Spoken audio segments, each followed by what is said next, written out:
বিয়ের প্রলোভন দেখিয়ে যে তাকে বিয়ে করবে এই ধরনের প্রতিশ্রুতি দিয়ে কোনো ধরনের সম্পর্ক করে, তাহলে সেটি শাস্তিযোগ্য অপরাধ হিসেবে বিবেচিত হবে।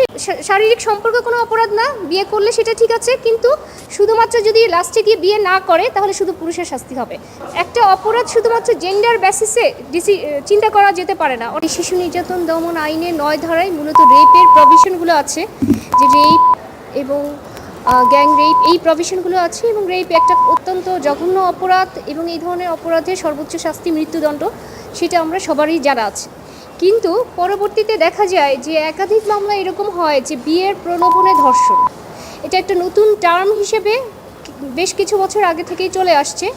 এবং এইটার মূল কথা হচ্ছে যে একজন ব্যক্তিকে বিয়ের প্রতিশ্রুতি দিয়ে, একজন ব্যক্তি অর্থাৎ কোনো মহিলাকে কোনো পুরুষ বিয়ের প্রতিশ্রুতি দিয়ে তার সাথে সম্পর্ক করেছে, যদিও তারা দুইজন অ্যাডাল্ট এবং তারা নিজেদের ইচ্ছায় এই শারীরিক সম্পর্কগুলো করেছে, তবুও এই মামলাগুলো দেয়া হয় মূলত এই কথাগুলো বলে, এই ধরনের অভিযোগ করে যে সে ওই সম্পর্কটা করেছে শুধুমাত্র বিয়ের প্রতিশ্রুতিতে এবং বিয়ের প্রলোভনে পড়ে। এবং এই ধরনের মামলাগুলো চলমান তো থাকছেই, যদিও হাইকোর্টের একাধিক ডিসিশনে এই ধরনের মামলাগুলোকে ডিসকারেজ করা হয়েছে, তারপরেও এই ধরনের মামলাগুলো চলেছে। শুধু মামলা চলেনি, মামলার ব্যবসাও ভালোই চলেছে।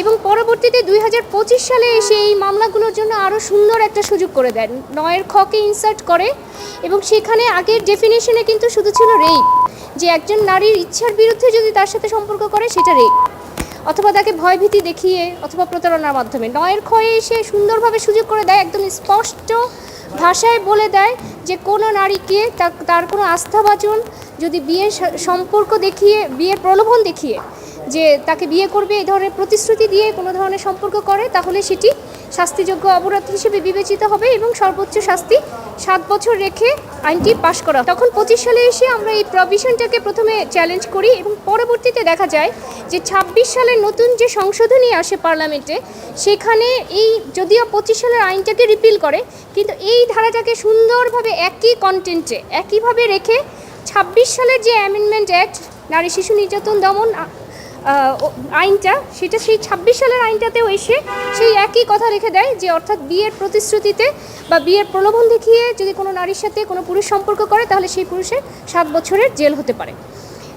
এখন আমরা সেই সাপ্লিমেন্টারি রুলে সেই বিষয়গুলোকে আনি, এবং কোর্টের এই আমাদের সাবমিশন ছিল যে এই যে বিয়ের, আমাদের রুল নেওয়ার সময় সাবমিশন ছিল এই যে বিয়ের প্রলোভনে ধর্ষণ বা বিয়ের প্রলোভনে সম্পর্ক, এগুলি তো কোনো আসলে আন্ডার 18 কারোর সাথে হচ্ছে, এই বিষয়গুলোকে আমরা আনছি না। কিন্তু যখনই 18+ হচ্ছে, অর্থাৎ একজন নারী যখন নিজেই প্রাপ্তবয়স্ক, তো দুইজন প্রাপ্তবয়স্ক ব্যক্তি সম্পর্কের কারণে শুধুমাত্র একজনকে অর্থাৎ পুরুষকে দায়ী করে এই ধরনের ক্রিমিনালাইজিং করা এবং তাকে শাস্তি দেওয়া, এটা কোনোভাবেই কনস্টিটিউশনাল না, এটা একটা সংবিধান বিরোধী। কারণ একটা অপরাধ শুধুমাত্র জেন্ডার বেসিসে চিন্তা করা যেতে পারে না। অর্থাৎ একজন নারী যদি এখন আজকে বিয়ের প্রতিশ্রুতি দেয় এবং পরবর্তীতে তিনি বিয়ে না করেন, তাহলে তাকে কি রেপ কেসে বা এই ধরনের কোনো ক্রিমিনালাইজিং সেকশনে আনা যাচ্ছে না। অথচ একজন পুরুষ যদি করেন তাহলে সেই ক্ষেত্রে তাকে 7 বছরের সাজার বিধান করা হয়েছে। শুধু তাই নয়, এই আইনটার এত অ্যাবিউজ হয়েছে যে দেখা যাচ্ছে যে অলরেডি ম্যারিড মহিলা, হয়তোবা তার 2-3টা বাচ্চাও আছে, তারাও এসে বিয়ের প্রলোভনে ধর্ষণ মামলা করছে এই কথা বলে যে তাকে বিয়ের প্রতিশ্রুতি দেওয়া হচ্ছিল। যে অলরেডি ম্যারিড সেও এসে এই ধরনের মামলাগুলো করে, অথচ সে যে একটা ম্যারিটাল রিলেশনশিপে থেকে এই ধরনের সম্পর্ক করলো সেটার কোনো শাস্তি নাই। এবং বিয়ের যে বিষয়টা, বিয়েটা হচ্ছে একটা রিলিজিয়াস ম্যাটার, অর্থাৎ রিলিজিয়াস বিলিফ। এখন রিলিজিয়নে কোথাও বলে নাই যে বিয়ের প্রি কন্ডিশন হচ্ছে সম্পর্ক করা, বরং আমাদের ইসলাম ধর্মে বলা হয়েছে যে বিয়ের আগে যদি এই ধরনের জেনার সম্পর্ক থাকে তাহলে দুইজনেরই শাস্তির বিধান আছে। অথচ এখানে বলা হচ্ছে যে বিয়ে করলে এটা কোনো অপরাধ না, কিন্তু শারীরিক সম্পর্ক কোনো অপরাধ না, বিয়ে করলে সেটা ঠিক আছে, কিন্তু শুধুমাত্র যদি লাস্টে গিয়ে বিয়ে না করে তাহলে শুধু পুরুষের শাস্তি হবে। এবং এই ধরনের আইনগুলো একটা অদ্ভুত আনকনস্টিটিউশনাল আইন, এবং আমরা এই রুলটাই চেয়েছি যে এই যে সম্পূরক আইনটা করেছে 9 খয়ের বৈধতা, সেটাকে আমরা চ্যালেঞ্জ করেছি এবং আমরা বলেছি যে এই আইনটা হচ্ছে একটা বৈষম্যমূলক আইন।